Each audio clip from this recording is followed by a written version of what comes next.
दोस्तों, बिहार में चुनाव जैसे जैसे नजदीक आ रहे हैं, ऐसा लग रहा है कि वैसे वैसे ही जेडीयू और बीजेपी दोनों मुश्किल में फंसते जा रहे हैं। दोनों पर ही मुश्किलों का पहाड़ टूटता नजर आ रहा है। हाल ही में अभी एक दल ने अपने विलय की घोषणा आरजेडी में की थी।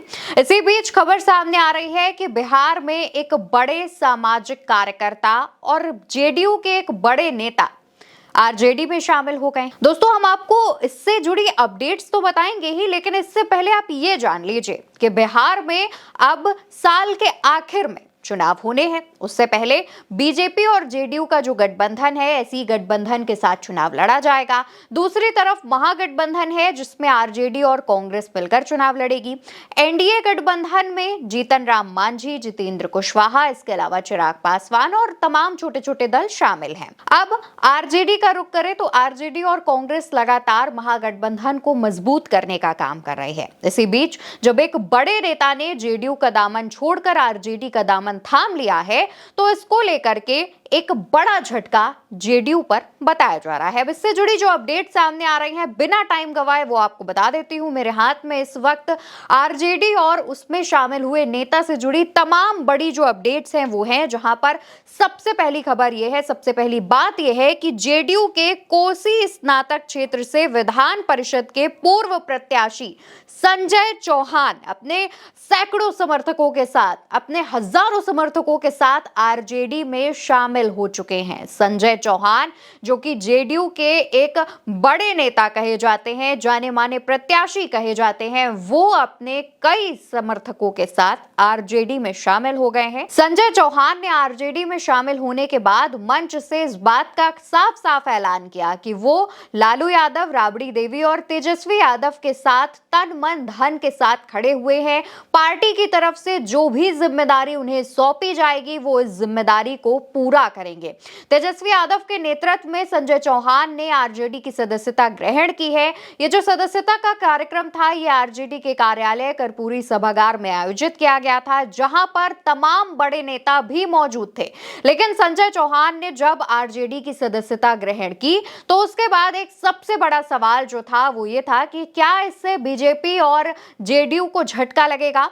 तो दोस्तों, आपको बता दें कि संजय चौहान सिर्फ जेडीयू के विधान परिषद के पूर्व प्रत्याशी नहीं है, बल्कि वो एक समाज सेवी भी हैं। लोगों के बीच रहते हैं, लोगों की मदद करते हैं, समाज की सेवा करते हैं।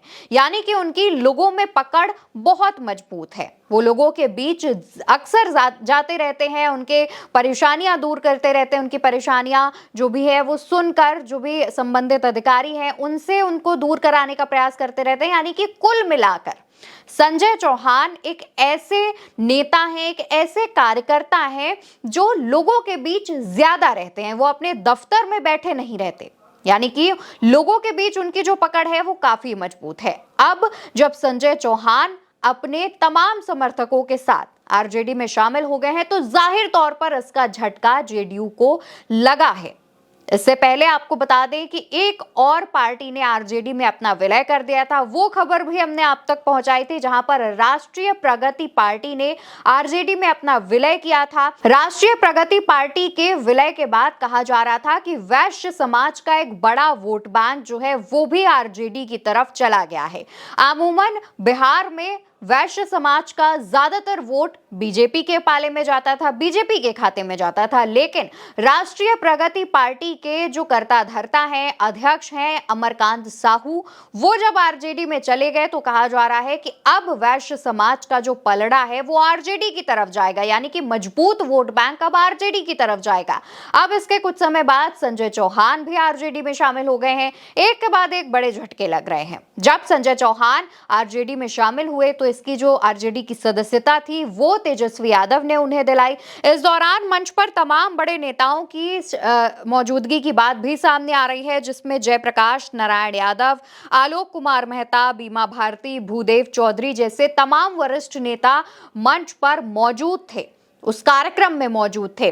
अब दोस्तों, आपको यह भी बता दें कि राष्ट्रीय प्रगति पार्टी के जो अमरकांत साहू अध्यक्ष हैं, उन्होंने जब सदस्यता आरजेडी की ली थी, जब सदस्यता ग्रहण की थी, तो कहा जा रहा था कि इसके पीछे आरजेडी के जो विधायक हैं रणविजय साहू, उन्होंने ही जो तमाम काम है वो किया था, यानी कि रणविजय साहू के ही नेतृत्व में कार्यक्रम का आयोजन हुआ था और अमरकांत साहू ने अपनी पार्टी के विलय की घोषणा आरजेडी में करी थी। अब जब संजय चौहान आरजेडी में शामिल हुए हैं तो कहा यह जा रहा है कि इसके पीछे रणविजय साहू ही हैं, जो कि आरजेडी के विधायक हैं। वैश्य समाज से आते हैं, एक मजबूत वोट बैंक उनके पास भी है, यानी कि रणविजय साहू आरजेडी को मजबूत करने का लगातार काम कर रहे हैं। जाहिर तौर पर हमने जैसा अभी जिक्र भी किया कि वो आरजेडी से विधायक हैं, यानी कि रणविजय साहू खुद भी पार्टी को मजबूत करने का काम कर रहे हैं। और रणविजय साहू के समर्थकों का कहना है कि जिस तरीके से आरजेडी के लिए रणविजय साहू काम कर रहे हैं, आरजेडी उनके काम को नजरअंदाज नहीं करेगी और आने वाले विधानसभा चुनावों में रणविजय साहू को एक बड़ी जिम्मेदारी भी सौंपी जाएगी। लेकिन अगर वाकई में रणविजय साहू तमाम जो बड़े बड़े नेता हैं उन्हें आरजेडी में लेकर आ रहे हैं, आरजेडी को मजबूत कर रहे हैं, तो जाहिर तौर पर इसके पीछे एक मास्टर प्लान काम कर रहा है, जो कि तेजस्वी यादव का बनाया हुआ हो सकता है। फिलहाल जिस तरीके से बिहार में विधानसभा चुनावों से पहले नेताओं के उलट पलट का जो दौर है, जो सिलसिला है, वो जारी है। उस पर आप क्या सोचते हैं, आपका क्या कहना है, कमेंट बॉक्स में बताइएगा। वीडियो आप मेरे साथ उल्टा चश्मा यूसी पर देख रहे हैं। मेरा नाम अवंतिका अवस्थी है।